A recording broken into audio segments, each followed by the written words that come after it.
Hey guys, tonight we begin with something raw, something uncomfortable, something that history books gloss over with polite euphemisms and sanitized language. We're stepping into the life of a Roman prostitute, those women who existed in the shadows of the greatest empire the world had ever seen. Forget the Hollywood depictions of glamorous courtesans reclining on silk cushions. The truth? Being a prostitute in ancient Rome meant waking up in a cell barely large enough to turn around in, servicing clients who saw you as less than human, and dying young in an unmarked grave while the empire marched on without noticing. So before you settle in, take a moment to like the video if you enjoy these calm late-night journeys into history, and tell me in the comments where you're listening from and what time it is for you. It's always incredible to watch our nighttime community gather from all across the world for these quieter stories. Now dim the lights, adjust your pillow, and let the world slow down around you. And now we drift into a chapter of history shaped not by kings or empires, but by women who lived under a system that offered them no choices, no futures, and almost no hope. Women who were controlled by law, taxed by the state, and governed by people who saw them as resources to be managed rather than human beings to be protected. Women whose lives were defined not by what they wanted, but by what others demanded of them, and whose stories have been buried, overlooked, or forgotten for centuries. The Roman prostitute wasn't a romantic figure. She was a survivor in a world that wanted to use her and forget her. And tonight, we're going to remember, you don't remember choosing this life. How could you? The choice was made for you before you could walk, before you understood what the word prostitute meant, before you knew that your body would become a commodity to be bought and sold in the markets of Rome. Maybe you were born into it. Your mother was a prostitute, working in one of the countless brothels that lined the streets near the Circus Maximus. She died giving birth to you, her body worn out at 25, and the brothel owner, the Leno, simply added you to his inventory. You were property from your first breath, destined to follow in your mother's footsteps the moment your body developed enough to be marketable. Or maybe you were sold. Your parents were poor, desperately poor, living in one of Rome's crumbling insulae, those multi-story tenement buildings that housed the city's masses. They had too many mouths to feed, and you were the youngest, the most expendable. So when a slave trader came through the neighborhood, offering a handful of coins for healthy children, your father took the money and handed you over without meeting your eyes. You were 6 years old. You cried for your mother, but she didn't come. No one came. The slave trader took you to the market. The same market where they sold grain and olive oil and livestock. You stood on a platform while men examined you, checking your teeth like you were a horse, feeling your arms and legs to assess your potential. You didn't understand what was happening. You just knew you were scared. Leno bought you, not for immediate use, you were too young for that, but as an investment. He would feed you barely and house you barely and wait for your body to mature. And then he would put you to work, recouping his investment many times over. Or perhaps you were captured. Your village, somewhere in Gaul or Germania or Britannia, was raided by Roman soldiers. They killed the men, took the women and children as slaves. You were transported to Rome in chains, packed into the hold of a ship with dozens of others, the air thick with the smell of vomit and fear and human waste. When you arrived in Rome, you were sold at auction. The Leno who bought you specialized in exotic girls, foreigners with blonde hair or dark skin, women who could command higher prices because of their novelty. You didn't speak Latin. You didn't understand the customs. You were utterly alone in a city of 1 million people. However you arrived, the result was the same. You belonged to someone else. Your body was not your own. Your future was not your own. You were a thing, a piece of property, registered with the aediles, the city officials who regulated prostitution in Rome. The registration was humiliating. You had to stand before a magistrate and declare your intention to work as a prostitute. Never mind that you had no intention, no choice. The law required it. Your name was recorded, though not your real name. You were given a working name, something crude and obvious. Voluptas, pleasure, or dulcis, sweet, or simply lupa. She-wolf, the slang term for prostitute. You were also required to wear the toga. In Rome, respectable women wore the stola, a long, modest dress that covered them from neck to ankle. But prostitutes wore the toga, the garment of male citizens, a visual marker of your status as a woman outside the bounds of respectability. Your toga was short, brightly colored, designed to advertise your availability. The registration also meant you were taxed. The Roman state collected a vectigul, a tax on prostitution, calculated based on what you charged per client. The tax collectors came regularly, and the lino paid them from your earnings. You never saw that money. You never saw any money. Everything you earned went to the leno, who provided you with food, shelter, and clothing in return. It was slavery in all but name. You were assigned to a cell in the lupanar, the brothel. The word came from lupa, she-wolf, and the cells were called cellae meretriciae, prostitutes' cells. Your cell was tiny, barely 6 feet by 6 feet, with a stone bed covered by a thin, stained mattress. There was no door, just a curtain that offered the illusion of privacy. Above the entrance was a sign with your working name and your price. 2 asses for a quick transaction. More for anything that took longer. This was your home now. This cell, this bed, this curtain. You would spend the next decade or more here, servicing an endless parade of men who would use your body and leave without a word. You would sleep here, eat here, live here, until your body gave out or disease took you or you simply disappeared, replaced by a younger girl with fresher skin and brighter eyes. You were 12 years old when you serviced your first client. The leno decided you were ready, that your body had developed enough to be profitable. He didn't ask if you were ready. He didn't care. The client was a middle-aged man, a merchant or a shopkeeper, someone ordinary. He paid his 2 asses to the leno, pushed aside your curtain, and entered your cell. You were terrified, but you'd been trained. The older prostitutes had taught you what to do, how to position yourself, how to make the appropriate sounds, how to finish quickly, so the next client could come in. It hurt. It hurt more than you'd imagined. But you didn't cry out. Crying would anger the client, and angry clients complained to the leno, and the leno punished girls who generated complaints. When it was over, the man left without looking at you. You lay on your bed, staring at the ceiling, feeling the pain and the shame and the knowledge that this was your life now. This was what you would do day after day until you died. You were a Roman prostitute, and there was no escape. You wake before dawn, though wake is perhaps too generous a word. You never really sleep, not deeply. The brothel is never quiet. Even in the darkest hours there are sounds, footsteps in the corridor, the creak of beds, the grunts and moans of transactions taking place in neighboring cells. The walls are thin, and privacy is a luxury that doesn't exist here. Your body aches. It always aches. Years of this work have left you with chronic pain in your hips, your back, your pelvis. You're only 22, but you feel ancient, worn down like a stone step that's been walked on by thousands of feet. You sit up on your mattress, and immediately you feel the dampness.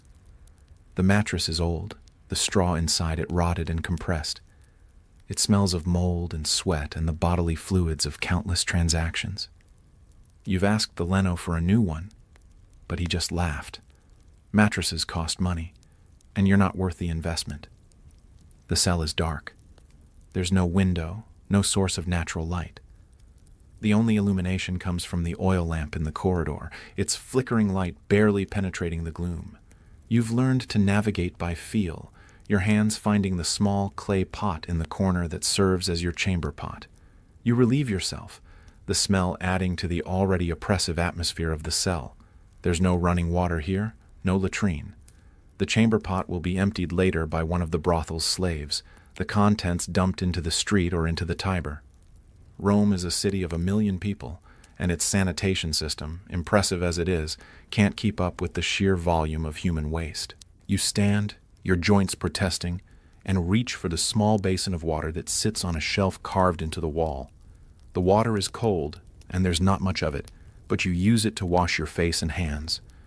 You can't afford to waste water on a full bath. That's a luxury reserved for the end of the day if you're lucky. Your reflection in the small bronze mirror is harsh. Your face is pale, your eyes shadowed with exhaustion.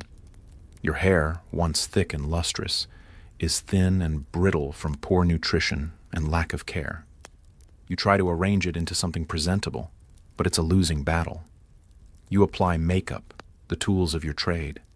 White lid powder to lighten your skin, giving you the pale complexion that Roman men find attractive.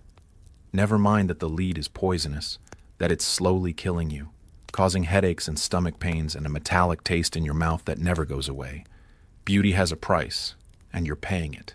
Red ochre for your cheeks and lips, giving you a flush of color that suggests health and vitality you don't possess. Kohl around your eyes, making them look larger, more alluring. You've become skilled at this, at creating a mask that hides the reality of your exhaustion and despair. Your clothing is minimal. A short tunic, thin and revealing, designed to advertise what you're selling. In winter you freeze. The brothel has no heating, and the stone walls seem to radiate cold. You wrap yourself in a threadbare cloak, but it does little to ward off the chill. In summer, the heat is oppressive. The cell becomes an oven, the air thick and stifling. You sweat through your tunic, and the smell of your own body mingles with the other odors that permeate the brothel. There's no relief, no escape from the heat. You hear movement in the corridor. The other prostitutes are waking, beginning their own morning routines. You know them, but you're not friends.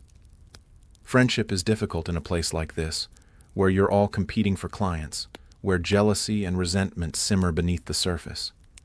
There's Tertia, who works in the cell next to yours. She's older, maybe 30, which is ancient for a prostitute. Her body is breaking down, her face lined and haggard. She drinks heavily, spending what little money she can hide from the Leno on cheap wine that dulls the pain and the memories. You know she won't last much longer. The Leno is already eyeing younger girls to replace her. There's Faustina, a Greek girl who was sold into prostitution after her father's debts bankrupted the family. She still has some of her looks, and she commands slightly higher prices than you do. She's also cruel, taking pleasure in the misfortunes of others. When a new girl arrives, frightened and crying, Faustina is the first to mock her, to tell her that tears won't help, that she'd better get used to her new life. And there's Secunda, who's been here longer than anyone can remember. She's the Leno's favorite, which means she gets slightly better treatment, slightly more food, slightly less abuse. But it also means she's complicit in the system, helping the Leno manage the other prostitutes, reporting any signs of rebellion or escape attempts. You don't trust her. The Leno appears in the corridor, his heavy footsteps announcing his presence. He's a large man, running to fat, with a face that's both jovial and cruel.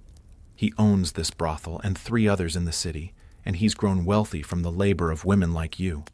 Up, up, he calls out, his voice echoing off the stone walls. Time to earn your keep. The morning clients will be here soon. Morning clients. Men who stop by the brothel on their way to work, looking for a quick transaction before they start their day. They're usually in a hurry, which is a blessing. The faster they finish, the sooner they leave. You take your position at the entrance to your cell, standing just inside the curtain where passing men can see you. This is how it works. You display yourself, and if a man is interested, he negotiates a price with the Leno, pays, and then enters your cell. You paste on a smile, the professional smile you've perfected over the years. It doesn't reach your eyes, but most clients don't look at your eyes. They're looking at your body, assessing whether you're worth the price. The first client of the day arrives. He's young, maybe 18, probably a slave or a freedman based on his simple tunic. He's nervous, avoiding eye contact, his face flushed with embarrassment or excitement or both. He pays his 2 asses to the Leno and approaches your cell. You step back, allowing him to enter, and the curtain falls closed behind him. Another day has begun. The clients come in all types, all ages, all social classes. That's one of the strange things about prostitution in Rome. It's not just the poor or the desperate who visit brothels. Men from every level of society come here, from slaves to senators, all seeking the same thing. The young man who's just entered your cell is fumbling with his tunic, his hands shaking. He's probably a virgin, or close to it, and he's come to the brothel to gain experience before he marries. This is common in Rome. Young men are expected to sow their wild oats before settling down, and prostitutes provide a safe, legal outlet for their urges. You guide him through the transaction with practiced efficiency. You've done this thousands of times, and you know how to make it quick and painless. You position yourself on the bed, help him with his tunic, and within minutes it's over. He's embarrassed, apologizing for his quickness, but you reassure him with empty words. It's fine, it happens. Come back any time. He leaves, and you have a moment to clean yourself before the next client arrives. You use a sponge and a small amount of water, trying to maintain some basic hygiene. Disease is a constant threat in the brothel. Many prostitutes suffer from infections, from sores that won't heal, from mysterious fevers that come and go. The next client is older, a merchant based on his better quality clothing. He's a regular, someone you've seen before. He doesn't bother with pleasantries. He pays, enters your cell, conducts his business, and leaves. The entire transaction takes less than 10 minutes. This is the rhythm of your day, client after client, an endless parade of men who use your body and leave. Some are quick. Others take longer, and you have to feign enthusiasm, moaning and gasping at the appropriate moments. It's all performance, a show you put on to make them feel desired, to make them feel like they're getting their money's worth. Some clients are rough. They grab you hard enough to leave bruises. They position you in ways that hurt. They don't care about your comfort or your pain. You endure it because you have no choice. Complaining to the Leno is useless. He'll just tell you to be more accommodating, to give the clients what they want. Some clients are drunk. They stumble into your cell reeking of wine, their movements clumsy and unpredictable. These are the most dangerous. Drunk men can turn violent without warning, and you've learned to be cautious, to position yourself near the entrance so you can call for help if needed. Some clients want to talk. They're lonely, isolated, and they see the transaction as an opportunity for human connection, however brief and transactional. They tell you about their lives, their problems, their frustrations. You listen, nodding at the appropriate moments, offering sympathetic murmurs. It's exhausting in a different way, this emotional labor on top of the physical. One client, a middle-aged man with graying hair, tells you about his wife. She's cold, he says, uninterested in sex. He feels unloved, unwanted. He comes to the brothel seeking warmth, affection, the illusion of desire. You provide it, touching his face gently, telling him he's handsome, that you enjoy being with him.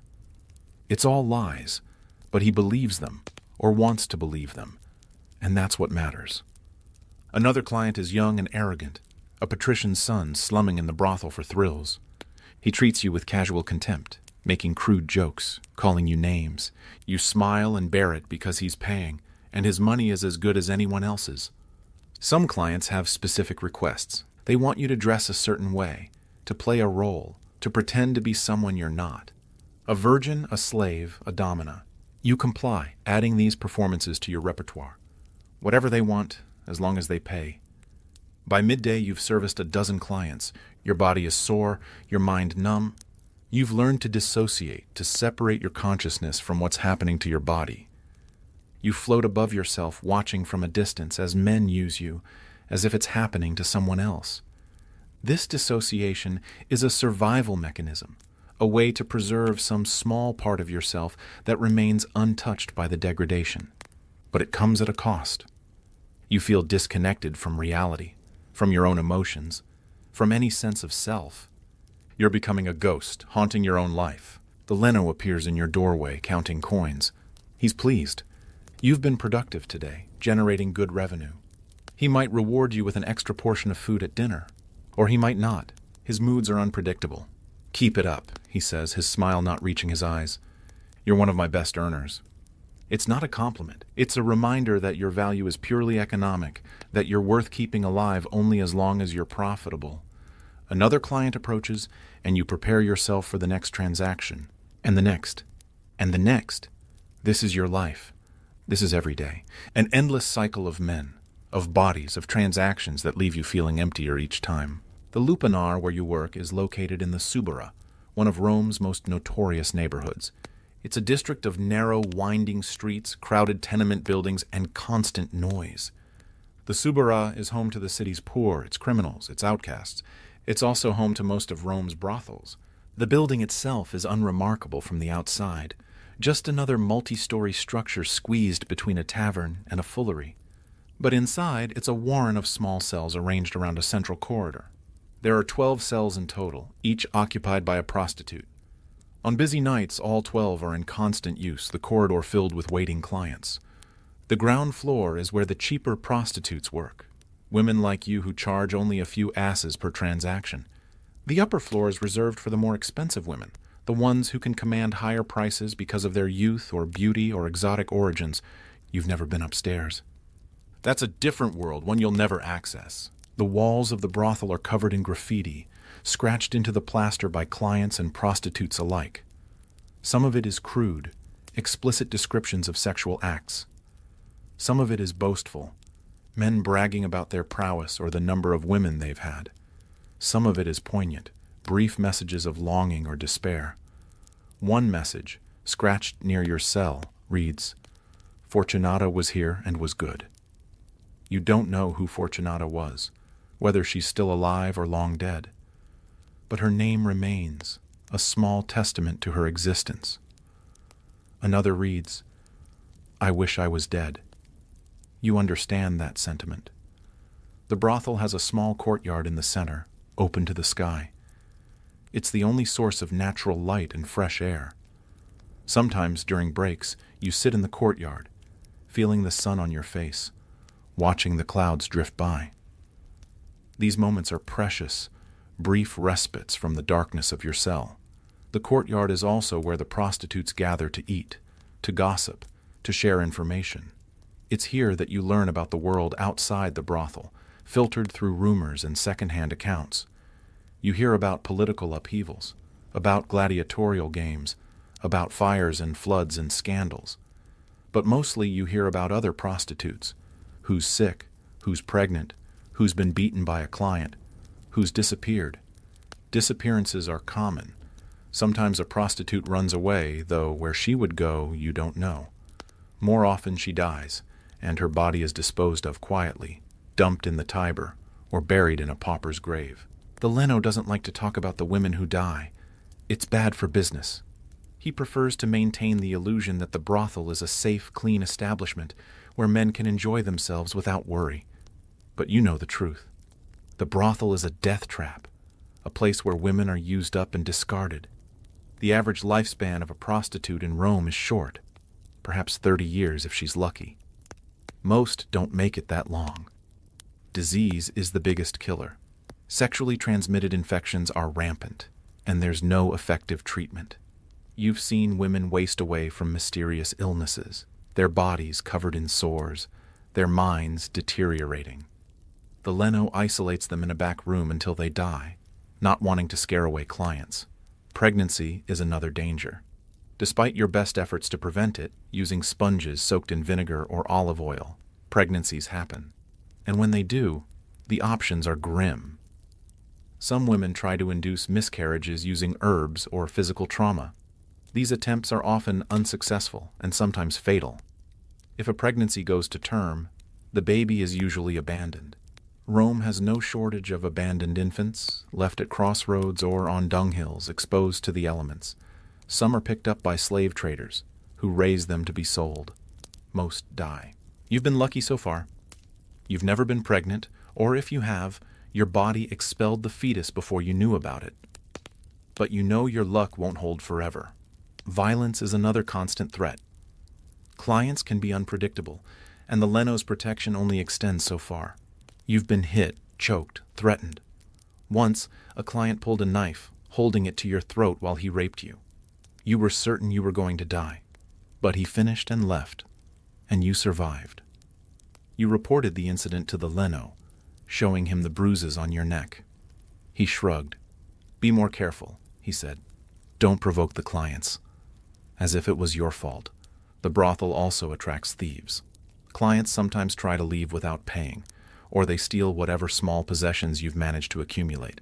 The Leno employs a doorman, a large, brutal man who's supposed to prevent theft and maintain order. But he's often drunk or asleep, and his protection is unreliable. Despite all this, the brothel is your home. It's the only home you have. You know every crack in the walls, every stain on the floor, every sound and smell. You've spent years here, and you'll probably die here. It's a prison, but it's a familiar prison. And in a strange way, that familiarity is comforting. Midday brings a break, a brief respite from the endless stream of clients. The Leno allows the prostitutes an hour to eat and rest before the afternoon rush begins. You make your way to the courtyard, where a slave has set out the day's meal. The food is meager, barely enough to sustain you. a bowl of thin gruel made from barley, a small piece of hard bread, and a cup of watered wine. This is what the Leno provides, the bare minimum to keep you alive and working. You eat quickly, hungrily. You're always hungry. The portions are never enough, and your body is constantly depleted from the physical demands of your work. You've lost weight over the years, your ribs visible beneath your skin, your face gaunt. The gruel is tasteless, the barley overcooked and mushy, but it's warm and it fills your stomach, at least temporarily. You soak the bread in the gruel to soften it, making it easier to chew. Your teeth are in poor condition, several of them loose or missing, the result of poor nutrition and lack of dental care. The wine is so watered down it's barely alcoholic, but you drink it anyway. It's safer than the water, which often comes from questionable sources and can cause illness. The other prostitutes eat in silence, too exhausted for conversation. You sit on a stone bench, feeling the sun on your face, trying to absorb its warmth. These moments of peace are rare and precious. Tertia sits next to you, her bowl of gruel untouched. She's drinking wine instead, straight from a flask she's hidden in her cell. Her hands shake as she raises the flask to her lips, and you can see the desperation in her eyes. "I can't do this anymore," she whispers, her voice slurred. "I can't." You don't respond. What is there to say? You all feel the same way, but saying it out loud doesn't change anything.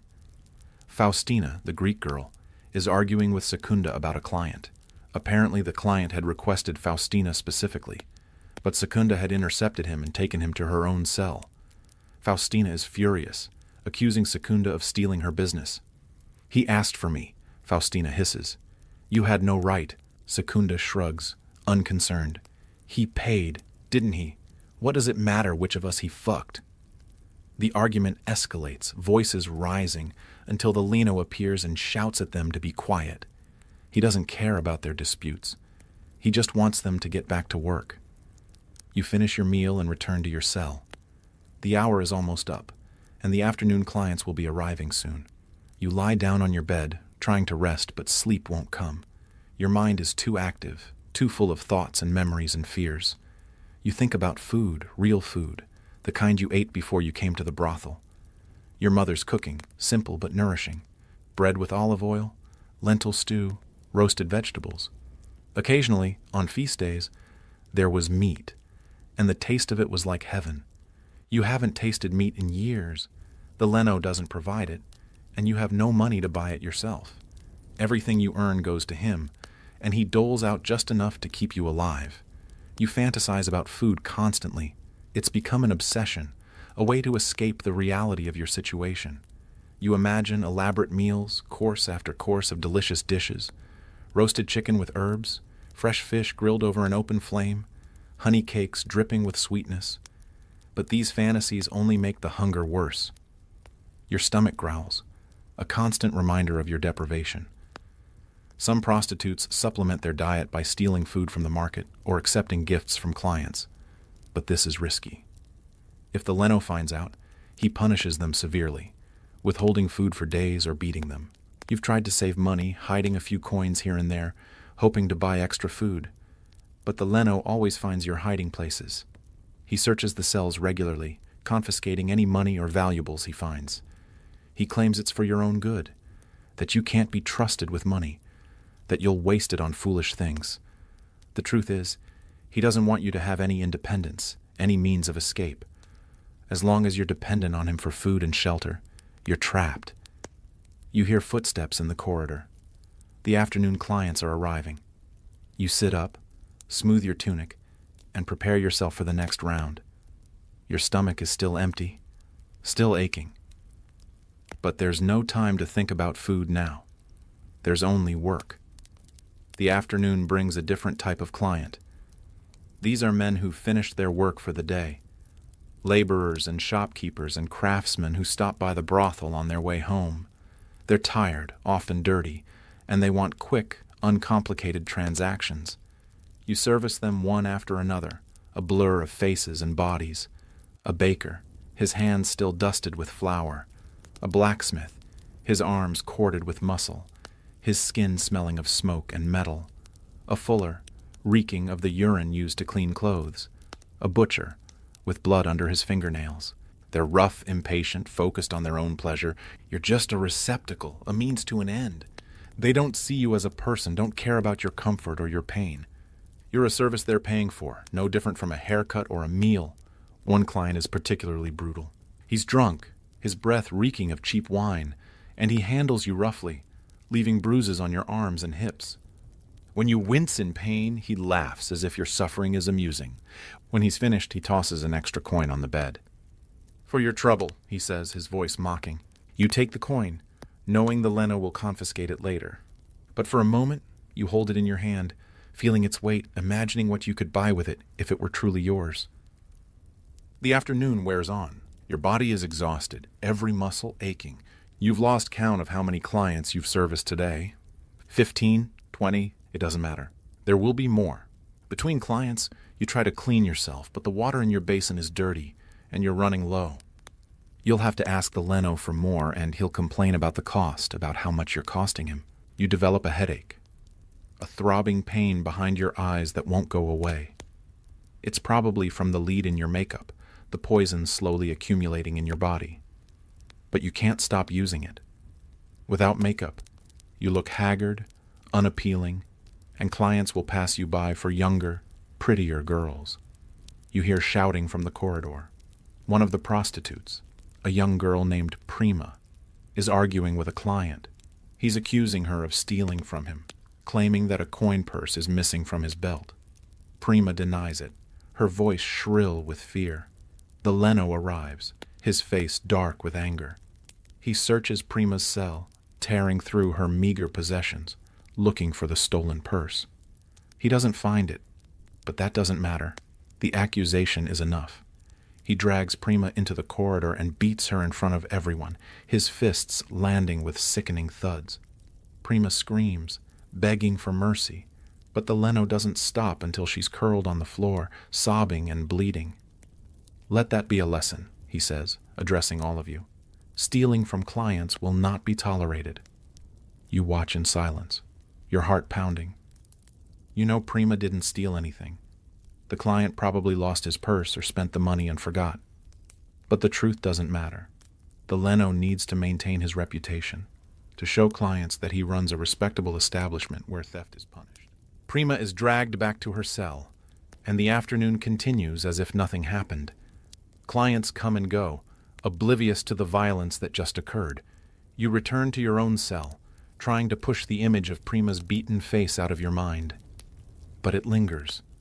A reminder of how precarious your situation is, how quickly things can turn violent. Another client enters, and you force a smile, playing your role. He's older, gray-haired, with kind eyes. He's gentle, almost apologetic, and when he's finished, he thanks you. It's such a small thing, that thank you, but it catches you off guard, and for a moment, you feel something like gratitude. Not for the transaction, but for the acknowledgement, the recognition that you're a human being, not just a body. But the moment passes quickly. The next client is already waiting, and you have no time for sentiment. As the sun sets, the brothel's character changes. The afternoon's working-class clients give way to a different crowd, soldiers, merchants, and occasionally men of higher social standing who come to the Subura seeking pleasures they can't find in their respectable lives. The evening clients are often drunk, having spent hours at taverns before making their way to the brothel. They're loud, boisterous, sometimes aggressive. The corridor fills with their voices, their laughter, their crude jokes. You've learned to be cautious with drunk clients. They're unpredictable, their inhibitions lowered, their capacity for violence increased. You keep your movements careful, your voice soothing, trying to manage their moods and avoid triggering their anger.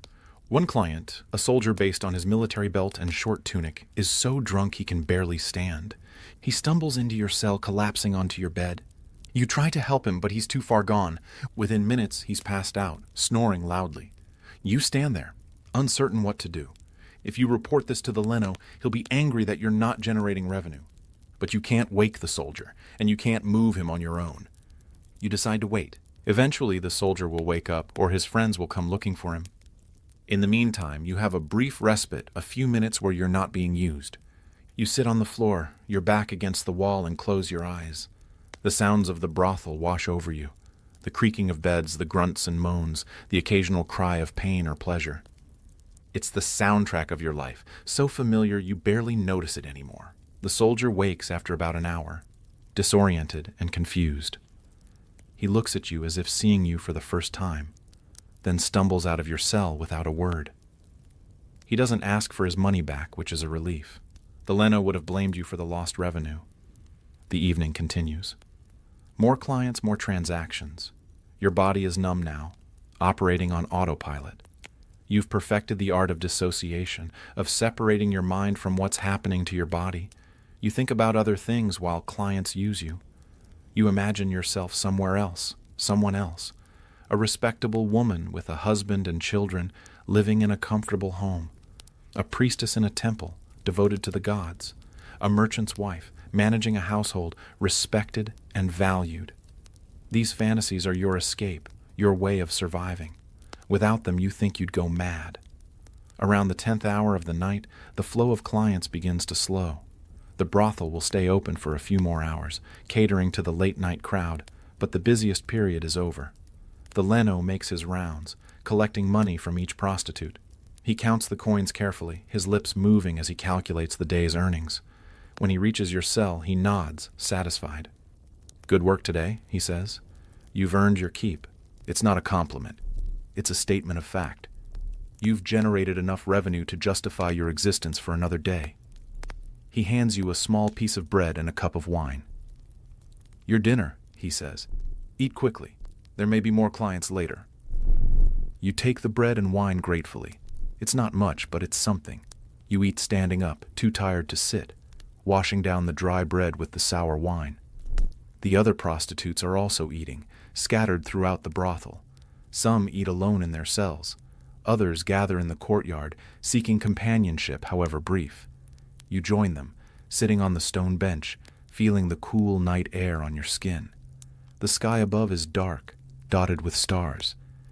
You try to remember the constellations your father taught you when you were a child, but the memories are faded, indistinct. Tertia is there, still drinking from her flask. Her eyes are glazed, unfocused. She's muttering to herself, words you can't quite make out. Faustina is complaining about a client who was rough with her, who left her with bruises and scratches.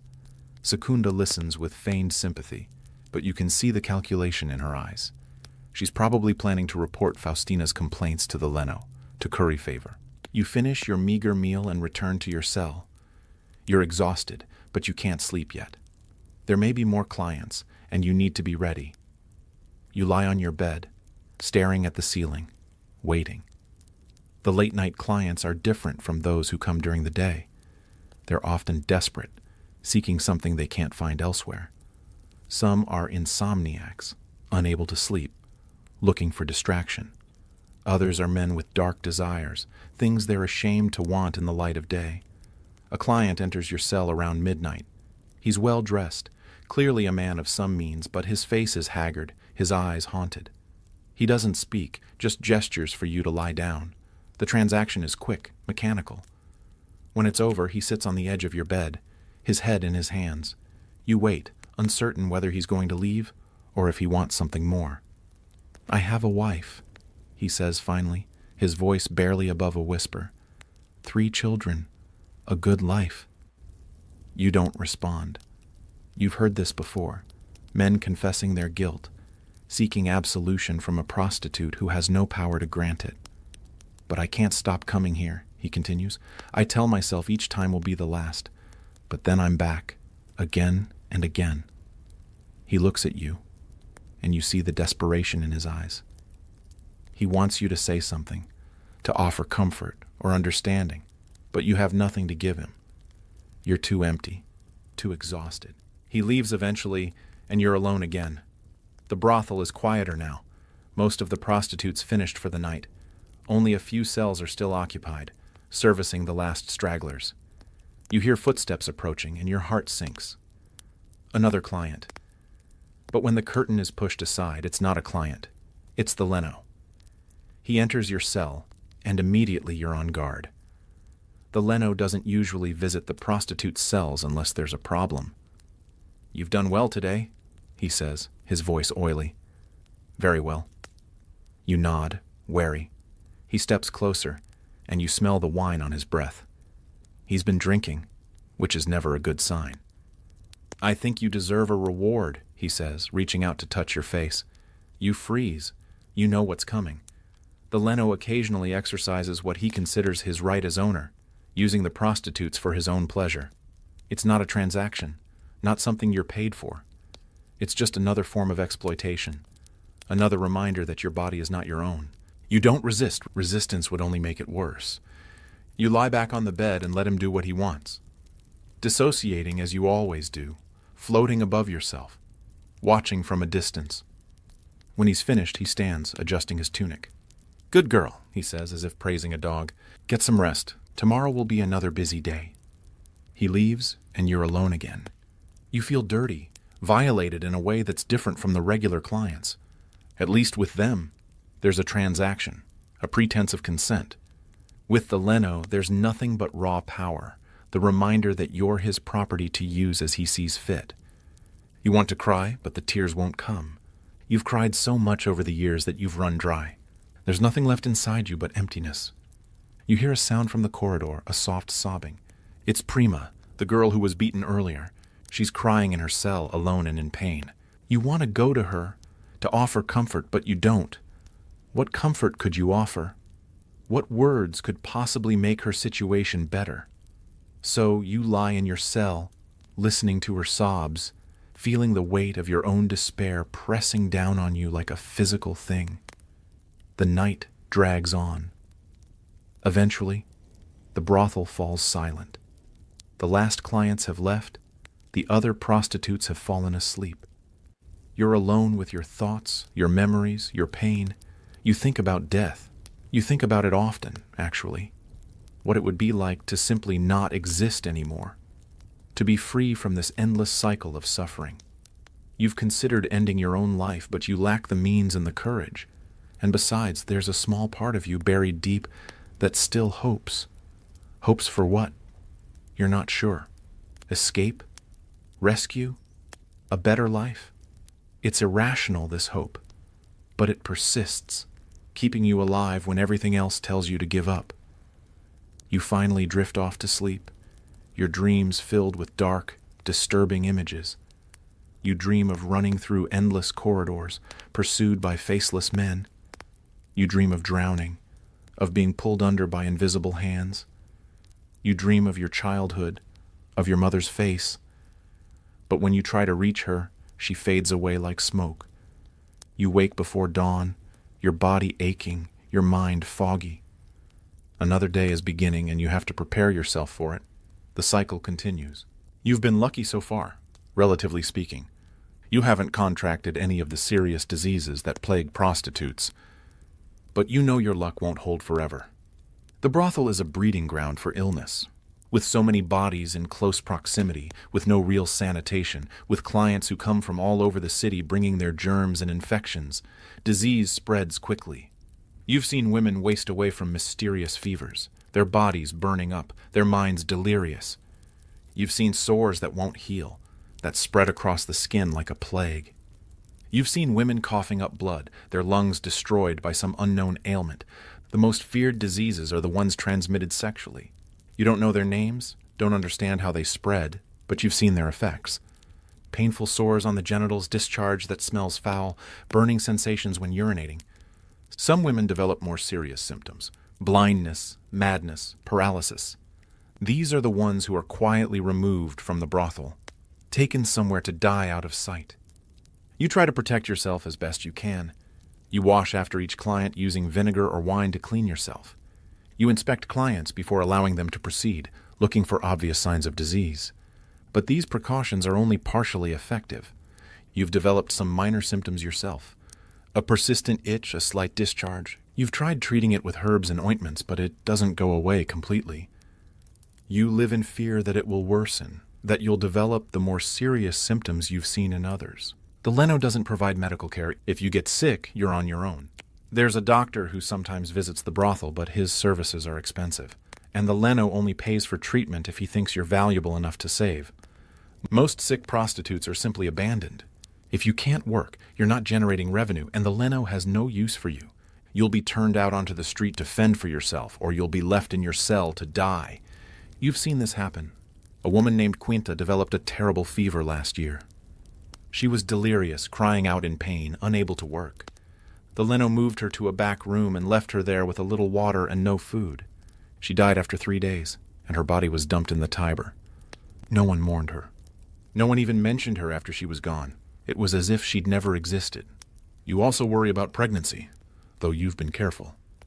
You use a sponge soaked in vinegar, inserting it before each client. It's not foolproof, but it's better than nothing. Some women use more drastic methods. They drink concoctions made from herbs like pennyroyal or silphium, plants that are supposed to prevent pregnancy or induce miscarriage. But these herbs are dangerous, and the doses are uncertain. You've heard of women who died from drinking too much, their bodies convulsing, blood pouring from between their legs. If you do get pregnant, your options are grim. You could try to induce a miscarriage yourself using herbs or physical trauma.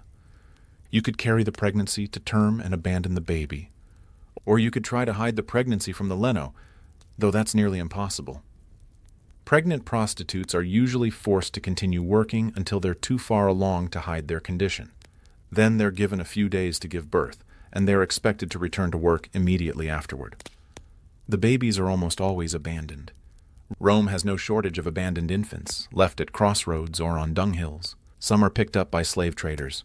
Most die of exposure or starvation. You've never been pregnant, as far as you know. But you've seen pregnant prostitutes. Their bellies swollen, their faces drawn with exhaustion and fear. You've heard their screams during childbirth, the sound echoing through the brothel. And you've seen them return to work days later, their bodies still bleeding, their eyes empty. You live in constant fear of disease and pregnancy, twin threats that hang over you like a sword. Every day that you wake up healthy is a small victory, a reprieve from the inevitable. But you know the inevitable is coming. It's just a matter of time.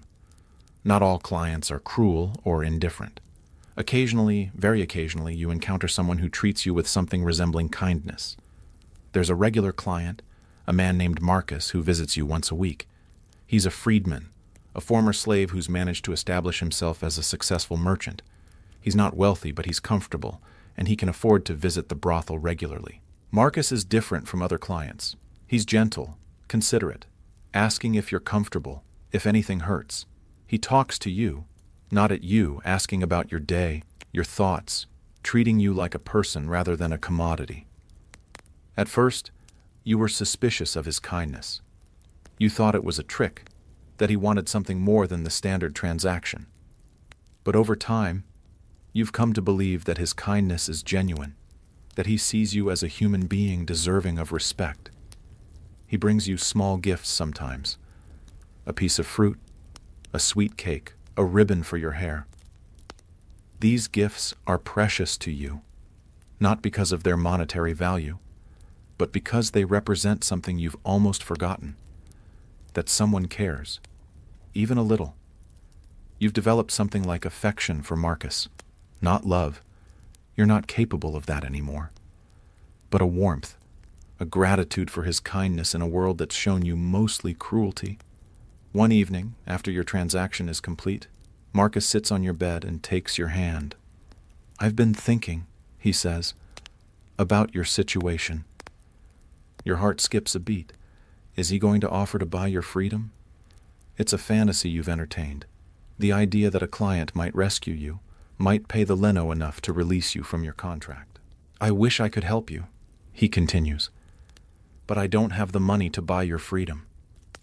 The Leno would ask for a fortune, more than I could ever afford." Your hope deflates, but you're not surprised. You knew it was too much to hope for. "But I want you to know," Marcus says, squeezing your hand, "that I see you. I see your suffering. And I'm sorry. I'm sorry for what's been done to you, for what continues to be done to you." Tears well up in your eyes, the first tears you've shed in months. His words, his acknowledgement of your pain, touch something deep inside you, something you thought was dead. "Thank you," you whisper, your voice breaking. He stays with you for a while longer, just sitting, holding your hand.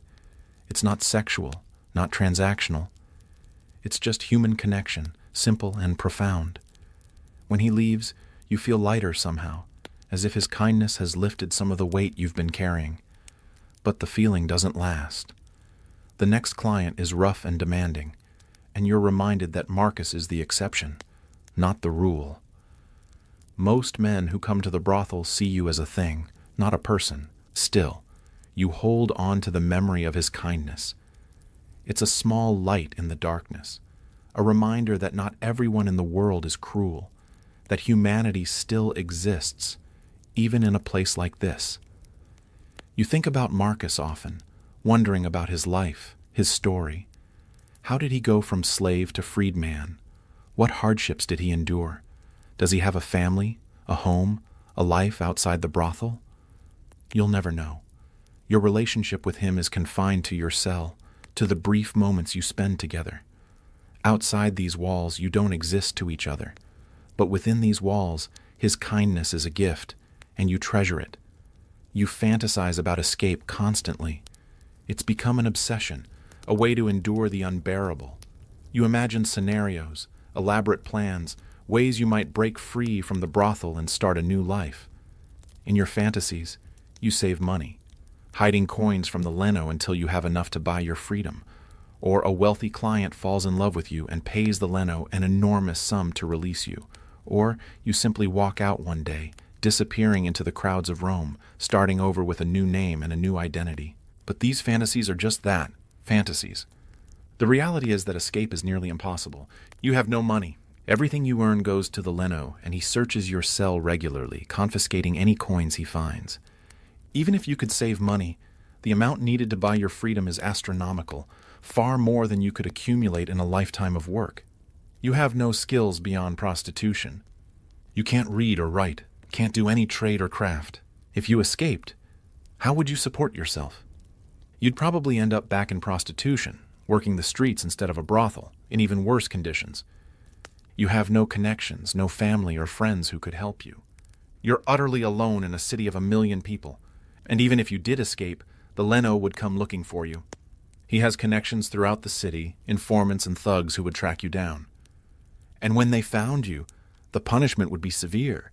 You've heard stories of escaped prostitutes who were caught, beaten, branded, or even killed as an example to others. Still, you can't stop thinking about it. The fantasy of freedom is the only thing that keeps you going, the only thing that makes the daily suffering bearable. You imagine what you would do if you were free. You'd leave Rome, go to some small town where no one knows you. You'd find honest work, maybe as a servant or a laundress.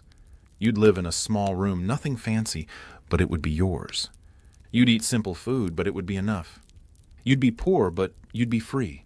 You'd never have to service another client, never have to endure another man's hands on your body, never have to dissociate and float above yourself while your body is used. The fantasy is so vivid, so real, that sometimes you almost believe it's possible. But then reality intrudes. A client enters your cell, and you're pulled back to the present, to the life you're actually living. You've heard of prostitutes who did escape, though the stories are rare and often end badly. One woman, according to rumor, managed to save enough money to buy her freedom. She left Rome and started a new life in a distant province. But years later, she was recognized by a former client, and her past was exposed. She was shunned by her community, unable to find work or shelter, and she ended up back in prostitution. Another woman tried to run away, but she was caught within days. The leno made an example of her, beating her in front of all the other prostitutes, then branding her face with a hot iron so she could never work again. She was turned out onto the street, disfigured and unemployable, and she died within a month. These stories are meant to discourage escape attempts, to remind you that there's no way out, that you're trapped here forever. And they work. Despite your fantasies, you've never seriously attempted to escape. The risks are too great, the chances of success too small. So you stay, day after day, year after year, servicing clients and dreaming of freedom you'll never have. You're 28 now, and you can feel your body breaking down. You've been working as a prostitute for 16 years, and the toll is evident in every aching joint, every line on your face, every gray hair that's appeared in recent months. 28 is old for a prostitute. Most don't last this long. They die from disease, from violence, from the sheer physical and emotional exhaustion of the work. Or they're discarded by their pimps, turned out onto the street when they're no longer profitable. You've survived longer than most, but you know your time is running out. You can see it in the way clients look at you, the way they hesitate before entering your cell, comparing you to the younger prostitutes. The Leno has noticed too. He's been eyeing you with calculation, weighing whether you're still worth keeping. He's already brought in several new girls, young and fresh, and he's been giving them the better positions, the spots where they're more visible to potential clients. You've been moved to a cell in the back, away from the main corridor. It's darker, less desirable, and you get fewer clients as a result. Your earnings have dropped, and you know the Leno is losing patience. Your body is failing in other ways too.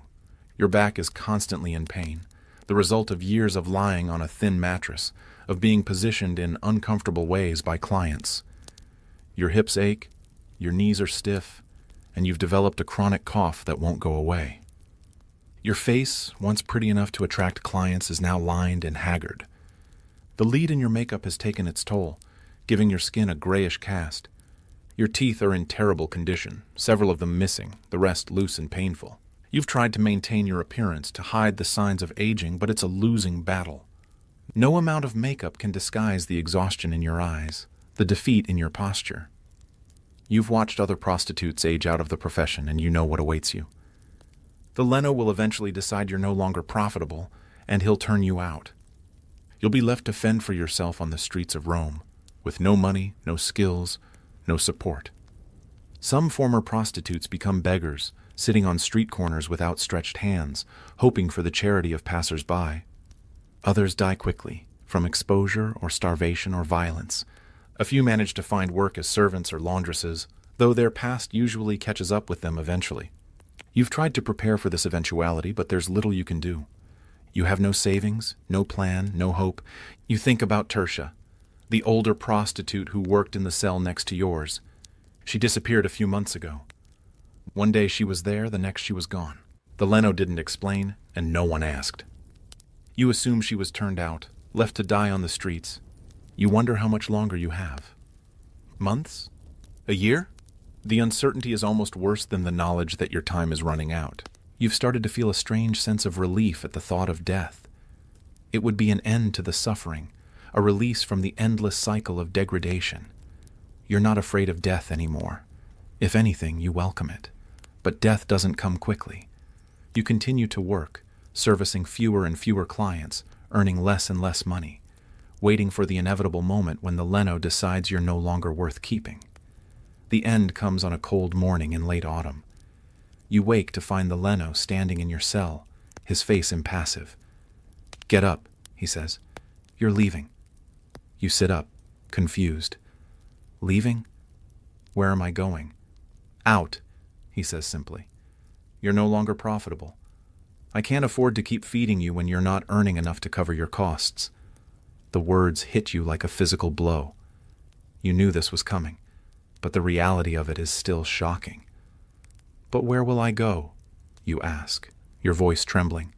"I have nothing, no money, no—" "Not my problem," the Leno interrupts. "You have an hour to gather your things and leave. If you're still here after that, I'll have you thrown out." He turns and walks away, leaving you alone in your cell. You sit there for a moment, stunned, trying to process what's happening. After 16 years, your life in the brothel is over. You should feel relieved, happy even, but all you feel is terror. You have nothing. No money, no possessions beyond the clothes on your back, no plan for survival. You're being cast out into a city that's hostile and indifferent, where you'll have to fend for yourself with no resources and no support. You gather your few belongings, a spare tunic, a comb, the wooden cross your mother gave you all those years ago. It's not much, but it's all you have. You walk through the brothel one last time, looking at the cells, the courtyard, the corridor. This place has been your prison for 16 years, but it's also been your home. You know every stone, every crack in the walls, every sound and smell. The other prostitutes watch you leave, their faces a mixture of pity and relief. pity for your situation, relief that it's not happening to them. Yet, you step out into the street, and the door closes behind you with a finality that makes your heart sink.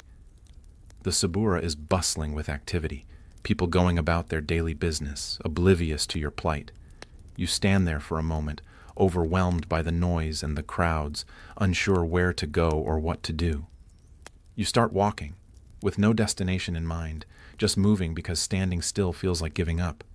You try to find work, but no one will hire you. Your past is written on your face, in the way you carry yourself, in the desperation in your eyes. People can tell what you were, and they want nothing to do with you. You try begging, sitting on a street corner with your hand outstretched. Some people drop a coin or two, but most walk past without a glance. The money you collect is barely enough to buy a crust of bread. You sleep in doorways, in alleys, anywhere you can find shelter. The nights are cold, and you have only your thin cloak for warmth. You wake up shivering, your body aching, wondering how much longer you can survive like this. You develop a fever, your body finally giving up after years of abuse and deprivation. You lie in an alley, too weak to move, watching the sky above you fade from blue to gray to black.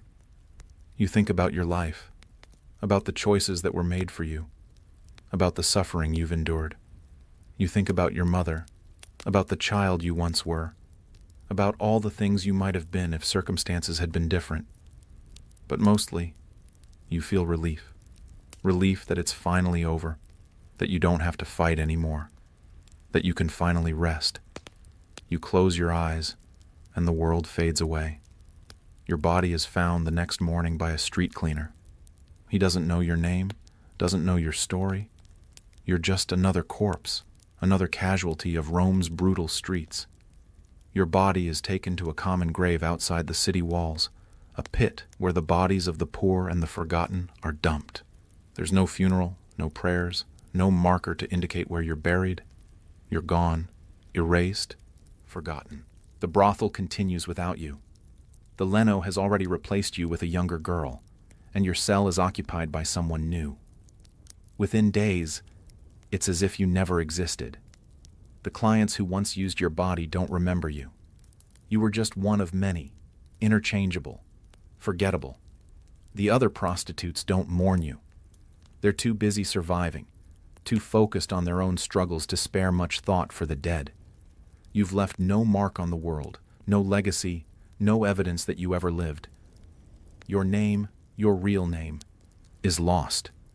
The working name the Leno gave you is forgotten. You're just another statistic, another woman who was used up and discarded by a system that saw you as nothing more than a commodity. But your story is not unique. There were thousands of women like you in ancient Rome, women who were forced into prostitution, who suffered and died in obscurity. Their names are lost to history, their stories untold. The Roman Empire, for all its grandeur and achievement, was built on the backs of people like you. Slaves, prostitutes, laborers, the forgotten masses who made the empire function but received no recognition, no reward. The historians who wrote about Rome focused on emperors and generals, on battles and political intrigues. They didn't write about prostitutes, about the daily suffering of women who had no power, no voice, no choice. But you existed. You lived, you suffered, you endured. And even though history forgot you, your life had meaning. You were a human being, deserving of dignity and respect, even if you never received it. Your story is a reminder of the cost of empire, of the human suffering that underlies every great civilization. It's a reminder that behind the marble monuments and the triumphant narratives, there were real people, real lives, real pain. And it's a reminder that we should never forget the forgotten, never ignore the suffering of those who have no voice. The life of a Roman prostitute was not what most people imagine. It wasn't glamorous or exciting or empowering. It was brutal, degrading, and short. Prostitutes in ancient Rome were not free agents choosing their profession. They were slaves, or former slaves, or desperately poor women with no other options. They were bought, sold, and used by a society that saw them as less than human. They lived in squalor, in tiny cells with no privacy, no comfort, no dignity. They serviced dozens of clients a day, their bodies used and abused until they broke down. They suffered from disease, from violence, from chronic pain and exhaustion. They had no rights, no legal protection, no recourse when they were mistreated.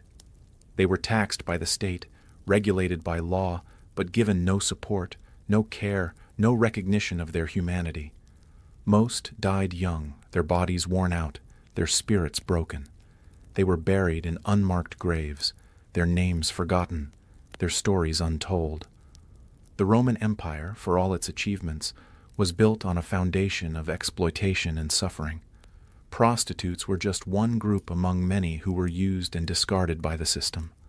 But their lives mattered, their suffering was real, and their stories deserved to be told, even if history tried to erase them.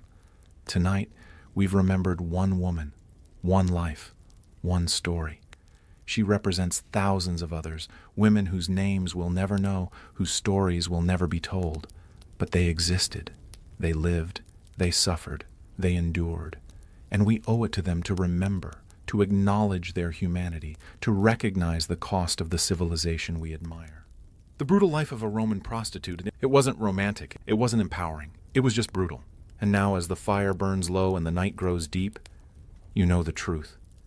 You know what it really meant to be a prostitute in ancient Rome, to live that life, to endure that suffering. Rest easy tonight knowing you'll never have to experience what they did, because they experienced it and history forgot them. But tonight we remembered,